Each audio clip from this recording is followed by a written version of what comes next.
The Lord be with you. And with your spirit. A reading from the Holy Gospel according to Saint Matthew. Glory to you, O Lord.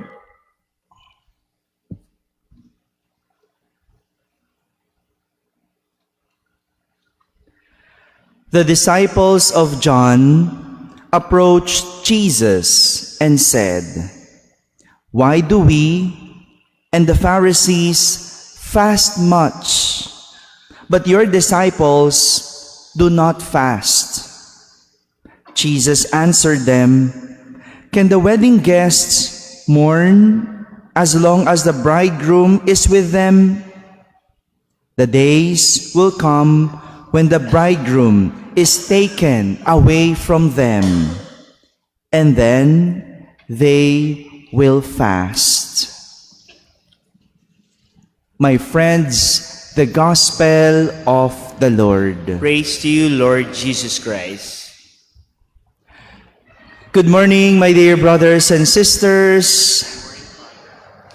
Topic about fasting is what our readings would want to discuss. Fasting. Sakto, Biyernes. But technically, in our faith, we only fast twice, during Ash Wednesday and Good Friday. And what is fasting for us? For the ages 14 years old to 59 years old, and if you are not sick, you do fasting. And what is that? Just eating one full meal a day.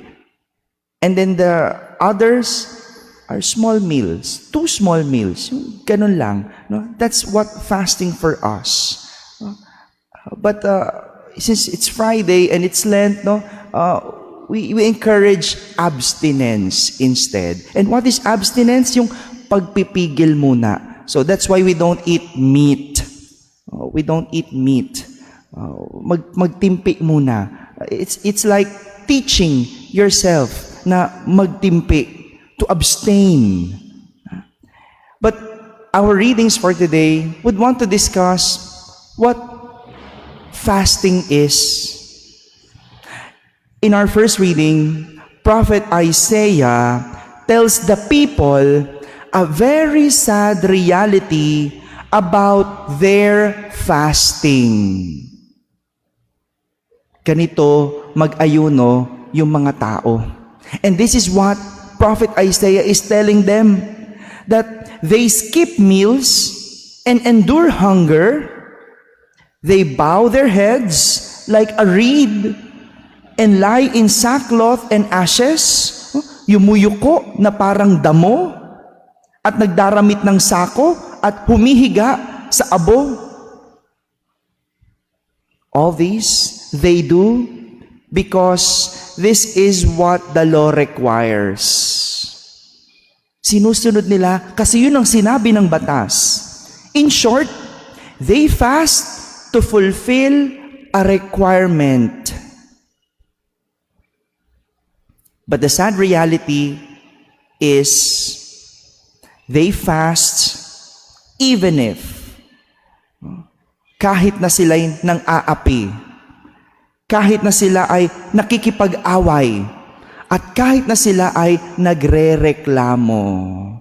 Look at how sad reality their fasting is.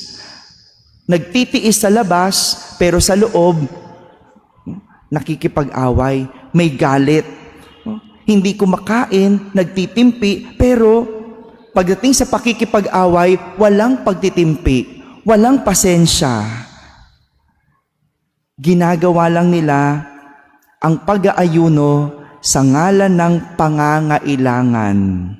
They fast for the sake of requirement.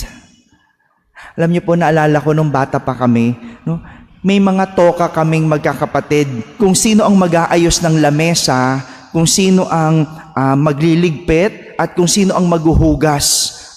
We take turns.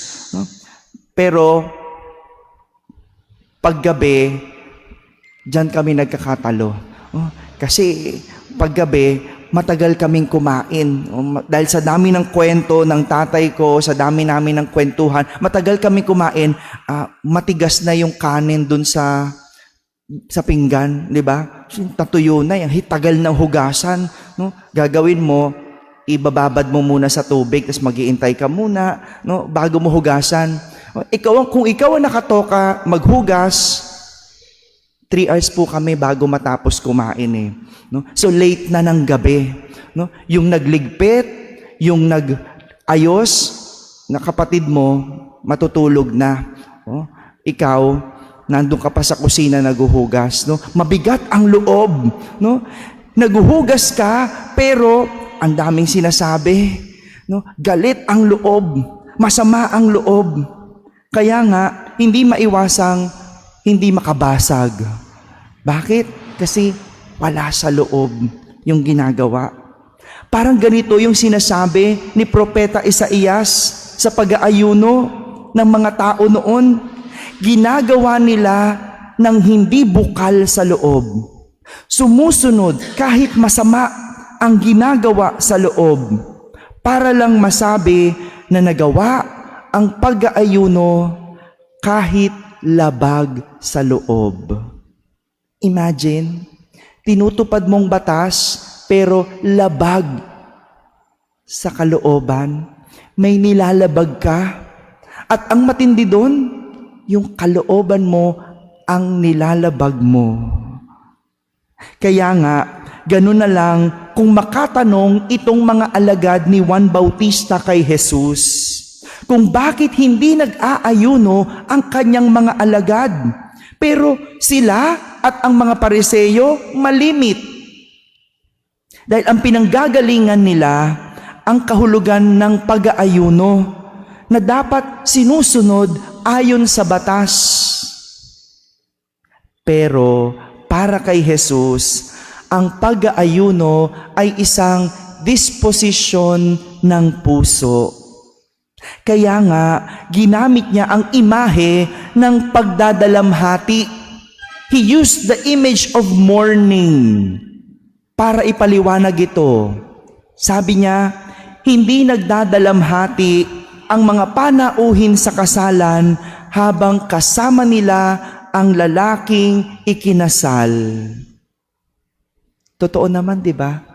Hindi mo pwedeng diktahan ang disposisyon ng puso. Hindi mo pwedeng turuan kung anong yung nararamdaman. And that is also goes with fasting. Pwede kong sabing, huwag kumain, mag-fasting ngayon, pero kung hindi naman yan ang laman ng iyong puso, nilalabag mo rin ang iyong kalooban. Abstinence, no? Nag-abstain ka nga, hindi kumain ng baboy, pero kinain mo naman seafood. No? Diba? Asan doon? Mas mahal pa yung seafood ngayon. Diba? So, it is more of an interior activity of the heart than the exterior. That's what fasting is about. My dear brothers and sisters, the church is teaching us that fasting is one of the 3 forms of penance that we do during Lent. Next to praying and almsgiving. It's a form of penance. But more than a teaching, since it is a form of penance, it should be done voluntarily and not only as compulsory. For it is the will and the disposition of the heart that motivate a person to fast. It is the will and the disposition of the heart that motivate a person to fast. Amen.